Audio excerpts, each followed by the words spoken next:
Hello दोस्तों, स्वागत है आप सभी का हमारे यूट्यूब चैनल पर। मैं हूं ईशान शर्मा और आज हॉलीवुड की फिर एक मूवी का मैं रिव्यू करने वाला हूं। दोस्तों, अभी तक दोस्तों मैं सिर्फ हॉरर मूवीज़ का रिव्यू कर रहा था, बट अभी दोस्तों मैंने अपने जॉनर को थोड़ा सा चेंज भी किया है, क्योंकि हॉरर कंटेंट भी एक लिमिटेशन होती है कि हॉरर कंटेंट कहाँ तक दिखाएंगे। दोस्तों, मैं एनिमल बेस्ड मूवी की 2-3 जो मेरी पर्सनली फेवरेट मूवीज़ हैं, मैं उन्हीं का रिव्यू करना चाहूँगा। और आज जिस मूवी का मैं रिव्यू करूँगा, इस मूवी का नाम है गॉडजिला, जो कि 1999 में आई थी। अब दोस्तों 90s में जो लोग एक्टिव थे या जिन्हें मूवीज़ देखने का शौक़ था हॉलीवुड की, उस समय की ये सबसे पॉपुलर मूवी है। एंड जुरासिक पार्क के एरा में आई ये मूवी। दोस्तों, उस समय जुरासिक पार्क भी मूवी आई थी डायनासोर से रिलेटेड, जिसने अपने आप में एक ब्रांडेड मूवी का तमगा हासिल कर लिया था। बट जब गॉडजिला आई तो गॉडजिला ने इस जुरासिक पार्क के स्वैग को भी टक्कर दे डाली, क्योंकि इसमें इतना बड़ा विशालकाय डायनासोर दिखाया गया जो अपने आप में टेक्नीशियंस के लिए भी दिखाना थोड़ा इम्पॉसिबल सा था। बट मेकर्स ने इस बात को इंश्योर किया कि हाँ, ये तो अब वो दिखा के ही मानेंगे। और जब पब्लिक ने इसको देखा तो रियली उन्होंने काफ़ी अप्रिशिएट भी किया इसको। इंडियन ऑडियंस के बीच ये मूवी काफ़ी पॉपुलर हुई एक जब ये लॉन्च हुई थी कि थिएटर्स में, और अभी तक लोग इस मूवी को जानते हैं, देखते हैं दोस्तों। और मूवी की बात करें, इसमें एक थोड़ा सा फियर है, बट फियर से ज़्यादा एक वो रहता कि एडवेंचर सा, कि डायनासोर को इतने बड़े साइज़ में डायनासोर देखना। एंड दोस्तों, वो समुंदर के अंदर से आ जा रहा है और तमाम एक्टिविटी कर रहा है, तो सीन्स काफ़ी बढ़िया शूट किए गए हैं।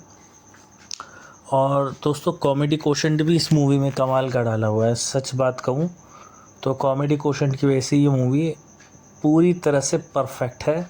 कोई भी नेगेटिव पॉइंट इसमें नहीं है मूवी में। और जैसा कि हर मूवी का रिव्यू करते मैं अपील भी करता हूँ कि मूवी में कोई भी वल्गर और अडल्ट सीन नहीं है, तो पूरी फैमिली के साथ आप देखना।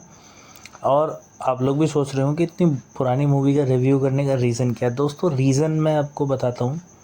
पुरानी मूवी का भी रिव्यू मैं इसलिए कर रहा हूँ क्योंकि अगर सिनेमा पुराना है, चाहे नया है और चाहे मिडिल स्टेज में है, और दोस्तों चाहे हॉलीवुड हो, बॉलीवुड हो, टॉलीवुड हो, उससे हमें बिल्कुल फ़र्क नहीं पड़ता। अगर सिनेमा को जिस एम के लिए बनाया गया है दोस्तों, वो एम अगर मूवी टच कर लेती है या उसके इर्द गिर्द भी पहुंच जाती है, तो फिर ऐसी मूवी को एक आइकॉनिक मूवी कहा जाता है और वो दिमाग में फीड हो जाती है कि हाँ, नहीं, इस तरह की मूवी अब तक नहीं बनी। दोस्तों, हाल ही में आई हुई एक मूवी थी गॉडजिला वर्सेस कॉन्ग। अब दोस्तों, उस मूवी का और इस मूवी का अगर आप कंपैरिजन करेंगे, लोगों ने सोचा था कि इस मूवी में यार कॉन्ग है और गोरिल्ला और डायनासोर की फ़ाइट देखने को मिलेगी, तो एक अलग ही लेवल का थ्रिल होगा, एक्शन कमाल का सीक्वेंस उन्होंने शूट करना चाहा, जो इसमें कि वो पूरी तरह से अनसक्सेसफुल ही कह सकते हैं उसे।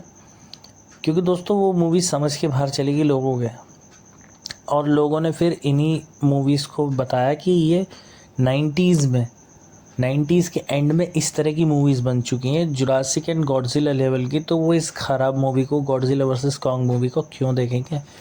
दोस्तों, सबसे बड़ी बात, और ये मूवी हो चाहे और कोई मूवी, इस तरह की मूवी में क्योंकि टेक्नोलॉजी शायद उस समय इतनी डेवलप नहीं थी, तो लोगों का ध्यान भी टेक्नोलॉजी में नहीं जाता था। अभी तो टेक्नोलॉजी ने इस तरह के जानवर को एक बहुत बड़ा विशालकाय जानवर, आप उसके साथ टेक्नोलॉजी और जानवर में भी टेक्नोलॉजी का इम्प्लांट कर रहे हैं, तो वो मूवी के कंटेंट को ख़राब करता है। ऑडियंस का भी दिमाग ख़राब होता है कि यार क्या दिखा रहे हैं। मैंने पहले भी कहा था कि अवतार 2 जैसी मूवी बनाई और उसमें बहुत कुछ बकवास डाल के रख दी पैसों के बेहाव पे, सिर्फ पैसा बहाने से मतलब। दोस्तों, अगर पैसा लगा हुआ है तो ज़रूरी नहीं कि सिनेमा अच्छा बने, ऐसा इम्पॉसिबल है। और पॉसिबल सिर्फ ये होता है कि अगर आप सही स्क्रिप्ट, सही एक्टर्स का चुनाव करें तो सिनेमा अच्छा बनता है। और बात करते हैं अब इस मूवी की कहानी की। दोस्तों होता ये है, इस मूवी में स्टार्टिंग में एक सीन दिखाया गया है और स्टार्टिंग में समुद्री जहाज़ होता है एक, और वहाँ बारिश हो रही थी बहुत तेज़, तभी वो जहाज़ डूबने लगता है, वहाँ लोग डूबने लगते हैं। और दोस्तों वहाँ पर कुछ अजीब सी आवाज़ सुनाई देती है, बहुत ख़तरनाक सीन। ये इस मूवी का फर्स्ट सीन है। एंड दोस्तों ये तो सीक्वेंस इन्होंने बहुत अच्छे से पहला सीन ही इतने कमाल का शूट किया है दोस्तों। और सच कहूँ फिर पहला सीन देखते ही आदमी को ऐसा लगता है कि यार उसने कि ये कुछ अच्छी सी चीज़ लग रही है। और क्योंकि इसमें डायनासोर का जो साउंड रिकॉर्ड किया गया है वो काफ़ी हॉरिबल लगा है साउंड ने। इसका जो बैकग्राउंड म्यूज़िक है जिसमें डायनासोर की आवाज़ है वो काफ़ी हॉरिबल है। डायनासोर लगे न लगे बट उसकी आवाज़, उसका एक डर, वो उस साउंड से जस्टिफाई हो रहा है दोस्तों। अब दोस्तों नेक्स्ट सीन में क्या होता है, एक शुरुआत में एक लड़के को दिखाया जाता है जिसका नाम निक है। ये एक वैज्ञानिक होता है केंचुओं का, और जिसे भूवैज्ञानिक या भूगोल की अच्छी तरह ज्योग्राफी की नॉलेज होती है। तो ये केंचुओं पर परीक्षण कर रहा होता है दोस्तों। और केंचुओं पर परीक्षण करते करते इसके पास एक हेलीकॉप्टर आता है और वो आर्मी वाले होते हैं दोस्तों, और वो इनसे कहते हैं कि तुम्हें हमारे साथ चलना होगा। ये लड़का थोड़ा डर जाता है बट ये आदमी उससे कहता है अब तुम हमारे लिए काम करोगी, ये एक सरकारी प्रोजेक्ट है। तो दोस्तों इस लड़के को बिठाकर एक समुद्री टापू के पास ले जाया जाता है जहाँ पर कर्नल जो होते हैं, वो कर्नल होता है और कर्नल इससे कहता है कि अब तुम्हें मेरे लिए परीक्षण कर रहे हैं यहाँ पे, मेरे पास सैंपल है, अब तुम यहाँ से नमूना लो। ये लड़का कहता है कि मेरा काम अभी नहीं निपटा है और मुझे केंचुओं पर कुछ रिसर्च करनी है। तो दोस्तों ये कर्नल साहब जो हैं इसकी बात को कहते हैं कि अपनी सारा थोड़ा सा बाद में कर लेना। दोस्तों कहते ही कहते ये गड्ढे में उतर जाते हैं। अब जब ये गड्ढे में उतर जाते हैं तो वहाँ पर बहुत से जो लेबर होती है वो उसका साइज़ ले रहे होते हैं। एंड कर्नल कहता है अब यहाँ से तुम सैंपल लो। तो ये लड़का देखता है कि सैंपल कहाँ से लेना है। तो कर्नल साहब कहते हैं कि आप सैंपल पर ही खड़े हो। दोस्तों तभी ये लड़का ध्यान से देखता है, वो कोई गड्ढा नहीं होता बल्कि पंजे का निशान होता है, वो भी सिर्फ एक पंजे का निशान जिसमें कि 25 से 30 लोग खड़े होते हैं। अब दोस्तों निक काफ़ी डर जाता है और अब ये कर्नल से पूछता है कि इस तरह का ऐसा कोई भी जानवर मैंने तो आज तक नहीं देखा, ना ही सुना गया है। दोस्तों तभी इसकी एक सीनियर होती है जो कि कहती है कि अभी तक ऐसा जानवर नहीं देखा गया बट इस तरह के निशान मिले गए हैं तो उसे ढूंढना ही हमारा काम है। दोस्तों यहाँ काम चल ही रहा होता है कि इसका एक और साथी जो कि रिसर्चर ही है दोस्तों, ये एक डीवीडी लेकर आता फ्रांस वालों से, फ्रांस आर्मी से, फ्रांस की इंटेलिजेंस से, जहाँ पर स्टार्टिंग में हमला हुआ था। और एक बूढ़े की रिकॉर्डिंग होती है, वो बूढ़ा उस रिकॉर्डिंग में कहता है गॉडजिला। कहने का मतलब होता है उसने गॉडजिला देखा था। अब ये गॉडजिला है क्या एक्चुअली नहीं पता बट उसने उसका साइज़ देखकर उसका नाम गॉडजिला रख दिया था।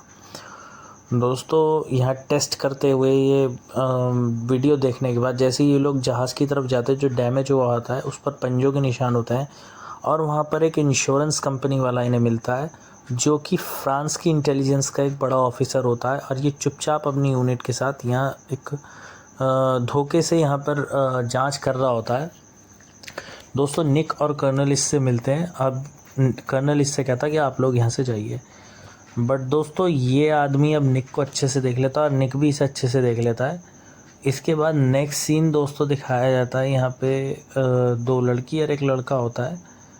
ये न्यूज़ वालों के लिए काम करते हैं। इसमें जो मेन लीड में एक्ट्रेस हैं उसका नाम होता है ऑड्री, और ऑड्री को न्यूज़ रिपोर्टर बनना है दोस्तों। तो ये एक निक की दोस्त होती है जो कि निक से 10 साल से मिली नहीं होती है। अब दोस्तों होता ये है कि ये अपने बॉस से जॉब के लिए कहती है बट इसको जॉब नहीं मिलती है और जो इसके दोस्त हैं दोनों जो कि मैरिड हैं, वो इससे अपने साथ रखते हैं और इसकी मदद करते हैं, जो कि काफ़ी अच्छे भी हैं। अब दोस्तों इसी तरह से जो है ये सब चल रहा होता है वाशिंगटन में। अब अचानक से एक दिन बहुत हड़कंप की आवाज़ आती है एंड बहुत तरह का शोर शराबा सा था। उनको लग रहा है कोई परेड हो रही होती है, बट अचानक से चारों तरफ आवाज़ें आने लगती हैं और सडनली एक बूढ़ा व्यक्ति मछली पकड़ने के लिए समुंदर की ओर जैसे ही जा रहा होता है, तो दोस्तों यहाँ समुंदर में से एक चीज़ निकल कर आती है जिससे समुंदर का पानी तेज़ी से उसकी तरफ आता है और उस पुल को उड़ा कर रख देता है। दोस्तों धीरे धीरे ये जानवर जब खड़ा होता है तो ये ही गॉडजिला होता है, यानी कि बड़ा वाला डायनासोर, जो कि बुर्ज खलीफा जितना बड़ा दिखता है। अब दोस्तों ये पूरे शहर में मछलियाँ खानी शुरू कर देता है, ये एक एक करके सबके पास पहुँचता है। ऑड्री और इसके दोस्त इस डायनासोर को जब देखते हैं तो इसका दोस्त जो कि खुद एक कैमरामैन है वो इसके पीछे जाता है। दोस्तों अब ये उसकी शूटिंग कर ही रहा होता है कैमरे से कि अचानक से वो जानवर इसके ऊपर पंजा रख देता है, बट उसके नाखून और उंगली के बीच में ये आ जाता है और बच जाता है। दोस्तों इसके लिए इसे काफ़ी प्रेज़ किया जाता है। अब दोस्तों डायनासोर की खबरें जब टीवी पर आ रही होती हैं तो ऑड्री उसमें निक को देख लेती है और वो ये कहती है ये मेरा दोस्त है। तो अब इसकी दोस्त इसे आइडिया देती है कि तुम निक से ऐसी खबर निकाल कर लाओ अंदर से कि तुम्हारी जॉब पक्की हो जाए। इसका बॉस इसकी बात नहीं सुनता, पर ये अपनी सहेली की बात को मान लेती है। अब ये निक से मिलने के लिए पूरी तरह कोशिश करती है। दूसरी तरफ दोस्तों ये जो पहला हमला होता है इसके बाद निक ब्लड का सैंपल ले लेता है इस गॉडजिला के, और वो ये देखना चाहता है कि ये सब गड़बड़ क्या है, इसका इतना साइज़ कैसे बढ़ गया है। तो दोस्तों फ्रांस में कुछ परमाणु परीक्षण हुए थे, इस मूवी में दिखाया गया है कि उसका ये इफ़ेक्ट हुआ है कि जानवर का एक इस तरह से उत्पन्न होना और उसका साइज़ इस तरह से बढ़ जाना, ये उस परमाणु बॉम्ब का एक साइड इफ़ेक्ट इन्होंने इसमें दिखाया। और इसीलिए फ्रांस की इंटेलिजेंस वाले अपनी इस गलती को सुधारने के लिए वहाँ चुपचाप काम कर रहे होते हैं।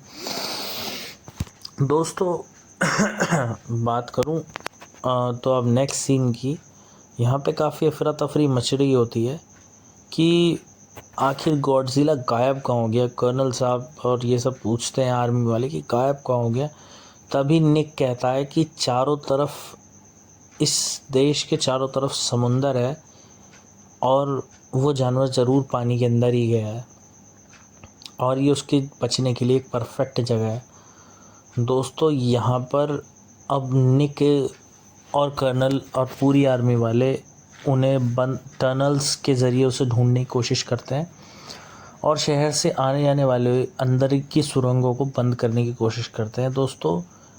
पर अब निक कहता है कि हड़बड़ाने से कोई फ़ायदा नहीं कर्नल, हमें ऐसा कुछ करना होगा कि गॉडजिला खुद बाहर आए, हम उसे ना ढूंढे, वो हमारे पास आए।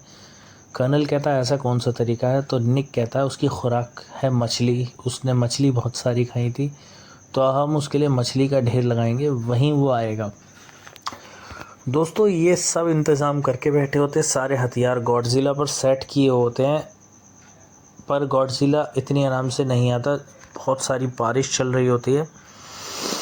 दोस्तों अब निक कहता है कि गटर के ढक्कन खोलो ताकि जानवर तक बदबू पहुंच जाए मछली की। दोस्तों जैसे ही गटर का ढक्कन खोलता है निक, अचानक से ज़मीन फटने लगती है और निक के सामने आकर गॉडजिला खड़ा हो जाता है। निक उसकी फ़ोटो खींचता है एंड देन गॉडजिला मछलियाँ खाने जाता है। अब दोस्तों आर्मी वाले हड़बड़ाहट में इसके ऊपर हमला कर देते हैं, बट गॉडजिला भागता है। दोस्तों स्टार्टिंग में तो गॉडजिला इनसे बहुत दूर दूर भागता है, हेलीकॉप्टर्स इसके पीछे रहते हैं, बट अब दोस्तों गॉडजिला 2 हेलीकॉप्टर्स को डिस्ट्रॉय कर देता है। फाइनली एक हेलीकॉप्टर बचता है और गॉडजिला इसे भी तबाह कर देता है। दोस्तों यहाँ एक सीन दिखाया जाता है, गॉडजिला बिल्डिंग के ऊपर चढ़कर दहाड़ता है, जो कि मूवी का सबसे बेस्ट सीन है और इस मूवी का इंटरवल भी है। दोस्तों यहाँ मूवी आधी होती है। अब निक को इसके ब्लड का सैंपल मिल जाता है और ऑड्री इसे मिलती है। दोस्तों निक प्रेगनेंसी टेस्ट की कुछ दवाइयाँ लेता है और अब वो इस के ब्लड पे परीक्षण करना चाहता है। दोस्तों इधर ऑड्री इसे मिलती है, तो ऑड्री को ये कहता है कि तुम क्योंकि ये पहले लवर्स थे तो ये कहती है अब साथ में बैठ के थोड़ा टाइम स्पेंड करते। दोस्तों ये उसे आर्मी के कैंप में ले जाता है जहाँ कोई भी रिपोर्टर नहीं घुस सकता था। अब दोस्तों बातचीत ये कर ही रहे होते हैं, तभी निक एक परीक्षण करता है जिसमें धीरे धीरे उसे पता चलता है कि ये जानवर जो है वो गर्भ से है। दोस्तों इस तरह की बात सुन के ऑड्री भी चौंक जाती है। उनको लगता है कि ऐसा भी दूसरा कोई जानवर है, पर निक कहता है नहीं, ये एक अजीब तरह का नर है जो कि अंडे दे सकता है और एक साथ 2 दर्जन से ज़्यादा अंडे दे सकता है, जो लगभग 2 हफ्तों में ही अंडों के बाहर आएंगे और तबाही मचा देंगे। दोस्तों वो लोग ये बात कर ही रहे होते हैं, इतने में निक को एक फ़ोन आता है और वो चला जाता है। अब दोस्तों ऑड्री इसके यहाँ रखी हुई एक सीडी जो इन्होंने स्टार्टिंग में आर्मी वाले इसे कॉन्फिडेंशियल तरीके से रखने के लिए देते हैं, ऑड्री उसे ले जाती है और अपने बॉस को ले जाकर दे देती है। उसको लगता है अब उसकी नौकरी पक्की हो जाएगी।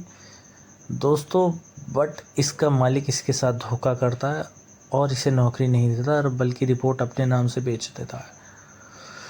दोस्तों ऑड्री उदास हो जाती है और अब ये निक आर्मी वालों के साथ बैठकर उन्हें गॉडजिला के प्रेग्नेंट होने की खबर जब बताता है तो आर्मी वाले थोड़ा डर जाते हैं। बट तभी निक की डीवीडी टीवी पर देखते हैं जिसे रिपोर्टर्स लाइव दिखा रहे होते हैं। अब आर्मी वाले निक से नाराज़ हो जाते हैं और इसे आर्मी से और इस प्रोजेक्ट से हमेशा के लिए निकाल देते हैं। दोस्तों पर ये अपनी दोस्त से जाते हुए कहता है कि तुम इस रिसर्च को चालू रखना और गॉडजिला के अंडों को ज़रूर तलाशती रहना। अब दोस्तों होता यह है कि ऑड्री और निक फिर मिलते हैं। निक ऑड्री पर नाराज़ होता है। ऑड्री कहती है कि मैंने तुमसे झूठ बोला था, मैं कोई पत्रकार नहीं हूँ बल्कि अभी तक नौकरी की तलाश में थी, इसीलिए मैंने वो डीवीडी का यूज़ किया। पर निक नाराज़ होकर एयरपोर्ट के लिए चला जाता है। और दोस्तों इसकी गाड़ी के पीछे इसका ऑड्री का जो दोस्त होता है जो कि स्टार्टिंग में कैमरामैन दिखाता है, वो इसकी गाड़ी का पीछा करने लगता है। दोस्तों पर निक का ड्राइवर अब उसे एयरपोर्ट ना ले जाकर दूसरी तरफ ले जाने लगता है। निक उसे गाड़ी रोकने के लिए कहता है कि गाड़ी रोको, कहाँ जा रहे हो? तो वो ड्राइवर उससे कहता है कि मैं तुम्हें एक ख़ास जगह ले जा रहा हूँ। निक कहता है कि मैंने तुम्हें वहाँ देखा हुआ है, तुम वो इंश्योरेंस वाले हो। तो वो आदमी कहता है मैं कोई इंश्योरेंस वाला नहीं हूँ बल्कि फ्रांस की इंटेलिजेंस का आदमी हूँ, मेरा नाम फ़िलिप है और जो हमारे देश ने गलती की है मैं उसे सुधारना चाहता हूँ, उसमें मुझे तुम्हारी मदद चाहिए और मैं भी तुम्हारी तरह गॉडजिला के अंडे ढूंढना चाहता हूँ। दोस्तों यहाँ से फ़िलिप और निक एक साथ जाते हैं और बाद में ये लोग डिसाइड करते हैं कि ये अब अंडे ढूंढेंगे और इन्हें जो कैमरामैन होता है जिसका नाम है एनिमल, वो इन्हें देख लेता है। अब वो जाकर ऑड्री को बताता है कि ऐसे ऐसे रात में वो अंडे ढूंढने निकलेंगे और तब तुम उनकी मदद करके उससे माफ़ी मांग लेना।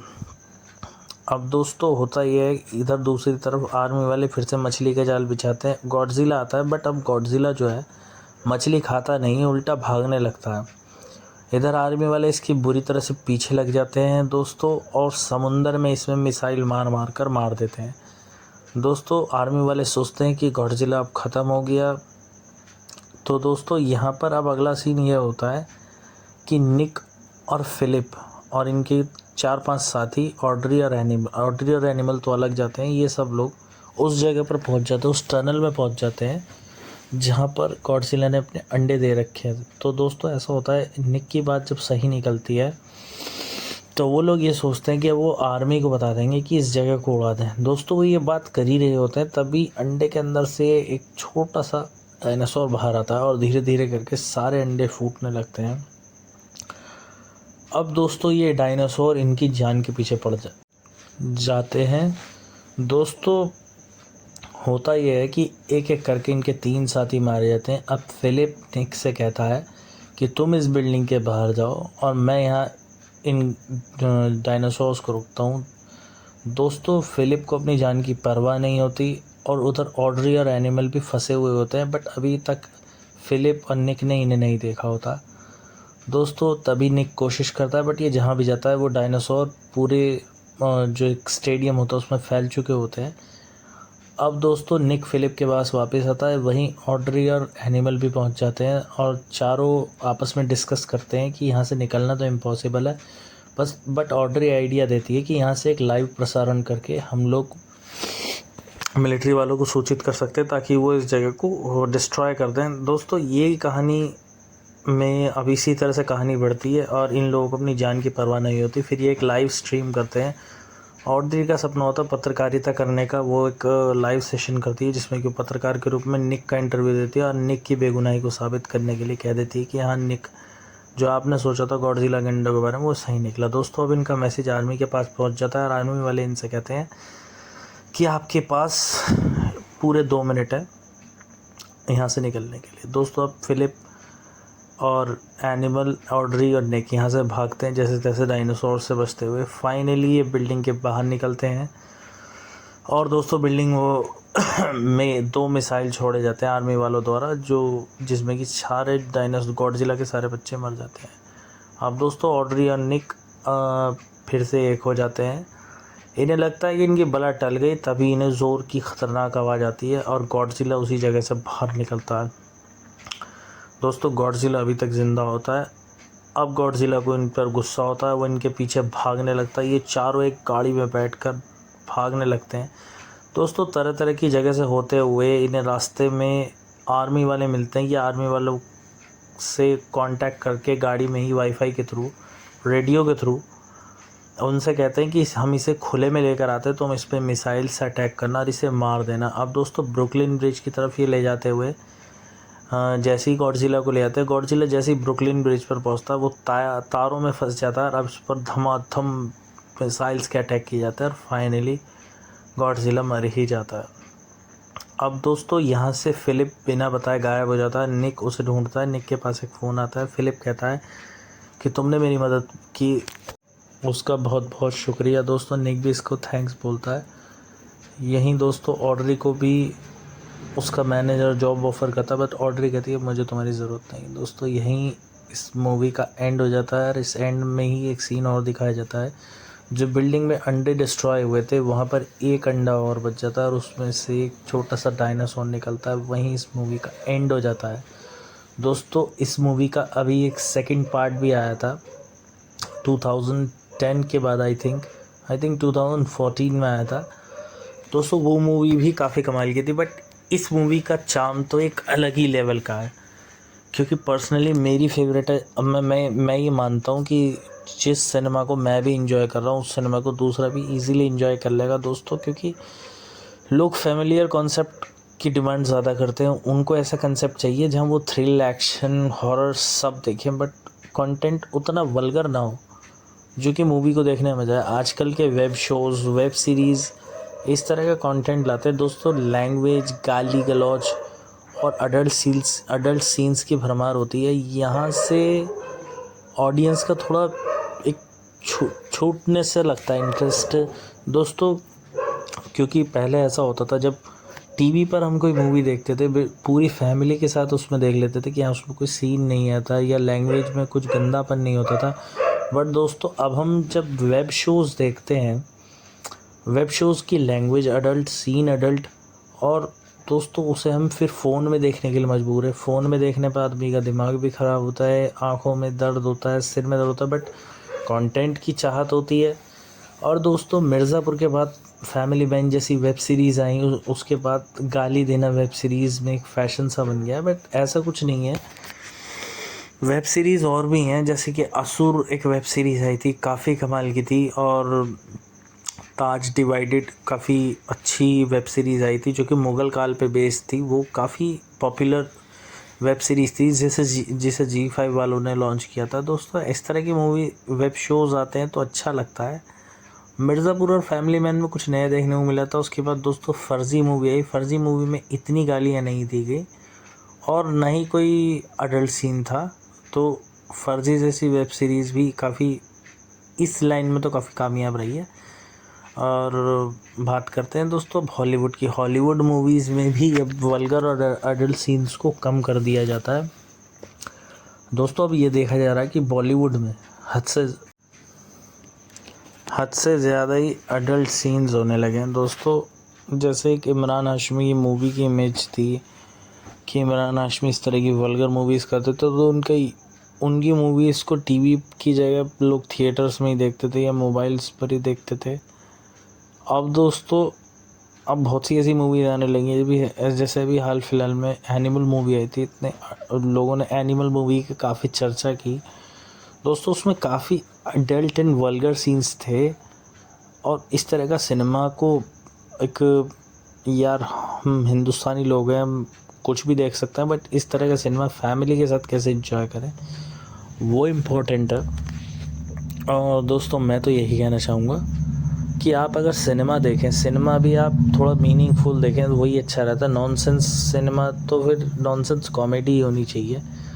और दोस्तों चलिए, खैर ये सब बातें तो बहुत हो गई, और अब रही ये वाली मूवी। इस मूवी को मैं 5 में से 5 स्टार देता हूँ। कोई भी नेगेटिव पॉइंट नहीं है। इस तरह की मूवी को आप रिपीट में भी देख लोगे कि हाँ, कभी कोई मूवी नहीं मिल रही कि चलो यार पुरानी मूवी देखते हैं, ये उस तरह की मूवी है कि हाँ ये भी देख सकते हो आप। और दोस्तों बच्चों को भी दिखा सकते हो, इस तरह का गॉडजिला देख के बच्चे भी काफ़ी खुश हो जाते हैं। तो काफ़ी अच्छी मूवी है। और जैसा कि मैंने कहा कि रेटिंग्स मैं तो 5 में से 5 दूँगा, आप जैसा चाहें। अब दोस्तों अगर आपको रिव्यू में कुछ गड़बड़ लगी हो, कुछ गलती लगी हो, तो उसको कमेंट सेक्शन में बता देना। और कमेंट सेक्शन में और भी आपको कोई जानकारी चाहिए चैनल से रिलेटेड तो वो भी बता दीजिए। और अगर आप अपने बारे में, अपने चैनल के बारे में कुछ बात पूछना चाहते हैं तो वो भी बता सकते हैं दोस्तों। अब मैं ये कहना चाहता हूँ कि वीडियो बनाने में मेहनत तो लगती ही है दोस्तों, बट मेरा जो मोटिव रहता है, मैं हमेशा ये चाहता हूँ कि मेरी जो भी एक्सप्लेनेशन है जो मैं बता देता हूँ। और दोस्तों अभी तो मेरा चैनल फेसलेस है, तो अभी मैं फेसलेस चैनल से ही ये सब इन्फॉर्मेशंस को शेयर करना पसंद करता हूँ कि हाँ मैं अपनी ऑडियंस तक कुछ मीनिंगफुल बात पहुँचाऊँ दोस्तों। और जिस दिन मैं फेस भी अपना दूंगा तो भी मैं यही चाहूँगा कि हाँ कुछ और मीनिंगफुल मैं कंटेंट पब्लिक तक पहुँचाऊँ दोस्तों। ज़बरदस्ती का कंटेंट मुझे पसंद नहीं आता, ओवर बातें करना मैं कभी पसंद नहीं करता। जो भी सिनेमा से रिलेटेड है वही बातें मुझे अच्छी लगती हैं, और सिनेमा भी मीनिंगफुल हो, अडल्ट ना हो। अब दोस्तों बाकी मैं आपसे यही अपील करना चाहूँगा कि वीडियो बनाने में काफ़ी मेहनत लगती है, तो वीडियो को लाइक एंड शेयर कर देना, चैनल को सब्सक्राइब कर देना। इसी तरह चैनल को आप प्रमोट करते रहिए दोस्तों। आप कमेंट सेक्शंस के थ्रू भी मुझसे कांटेक्ट में रह सकते हैं। आपका कोई भी डाउट होगा या चैनल से रिलेटेड आपके चैनल का नाम लेना है, आपके चैनल का नाम वीडियो में मेंशन करना है, वो भी मैं करूँगा। आप बता दीजिए, आप अपने चैनल का नाम बोल दिया कीजिए, एंड कमेंट्स में लिख दीजिएगा कि कुछ भी। और रिव्यू पर आप अपना व्यू भी दे सकते हैं कि हाँ यार, पॉइंट ऑफ व्यू आप अपना भी बता सकते हैं, या आपने ये मूवी देखी है नहीं ये भी बताएं। मुझे भी अच्छा लगता है कि कोई यार किसी ने मूवी देखी है, मैंने फिर रिव्यू कर दिया, कोई मेरे रिव्यू करे, वो भी चैलेंज दे। मैं भी इस तरह का चैलेंज एक्सेप्ट करना चाहता हूँ, या हो सकता है आप इस मूवी पर मुझसे कुछ अच्छा बेटर बता पाएँ। तो दोस्तों बस यही कहना। और जिन लोगों ने मूवी नहीं देखी है जाके देख लें। ये मूवी तो इजीली कहीं भी अवेलेबल आपको मिल जाएगी। मूवी कमाल की है, शानदार डबिंग है हिंदी, और दोस्तों कमाल की मूवी है। जो कि 90s के किड्स हैं उन लोगों के तो ये आई थिंक फेवरेट मूवीज़ में से एक होगी। जैसा कि मैंने कल डीप ब्लू सी का रिव्यू किया था दोस्तों, वो मूवी भी एक अलग ही लेवल थी, बट वहाँ शार्क का कंसेप्ट था, यहाँ तो गॉडजिला का कंसेप्ट मैंने डाला हुआ है। और अब दोस्तों यहीं वीडियो को मैं एंड कर रहा हूँ। और वीडियो अच्छी लगी तो वीडियो को लाइक एंड शेयर कर देना, चैनल को सब्सक्राइब कर देना। मिलते हैं दोस्तों मेरी नेक्स्ट वीडियो में, तब तक के लिए जय हिंद।